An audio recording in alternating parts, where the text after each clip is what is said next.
السلام علیکم ناظرین، میں ہوں سنیتا حمید اور آپ دیکھ رہے ہیں Parwaz news. Medical disable assessment board تحصیل نورپور تھل کا اجلاس زیر صدارت میڈیکل سپرنٹنڈنٹ TSQ ہسپتال سرجن ڈاکٹر امیر عمر کی صدارت میں منعقد ہوا، جس میں social welfare officer madam Samina Raja, doctor Saima Bashir اور ڈاکٹر آمنہ نے شرکت کی۔ اس کے بارے میں مزید جانتے ہیں ہمارے regional bureau chief Raja Noor Elahi Atif کی report. Medical disable assessment board تحصیل نورپور تھل کا اجلاس زیر صدارت میڈیکل سپرنٹنڈنٹ تحصیل ہیڈ کوارٹر اسپتال نورپور تھل سرجن ڈاکٹر امیر عمر منعقد ہوا، جس میں social welfare officer madam Samina Raja, doctor Saima Bashir اور ڈاکٹر آمنہ نے شرکت کی۔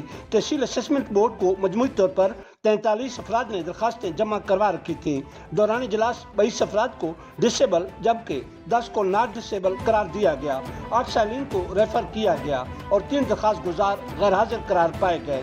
سوشل ویلفیئر آفیسر تحصیل نورپور تھل میڈم سمینا راجہ کا کہنا تھا کہ حکام بالا کی طرف سے تحصیل سطح پر میڈیکل ڈسیبل اسسمنٹ بورڈ کے قیام سے مستحق افراد کو مقامی سطح پر بھرپور سہولت میسر ہو رہی ہے۔ انشاءاللہ سماجی بہبود کے لیے بھرپور اقدامات کیے جائیں گے۔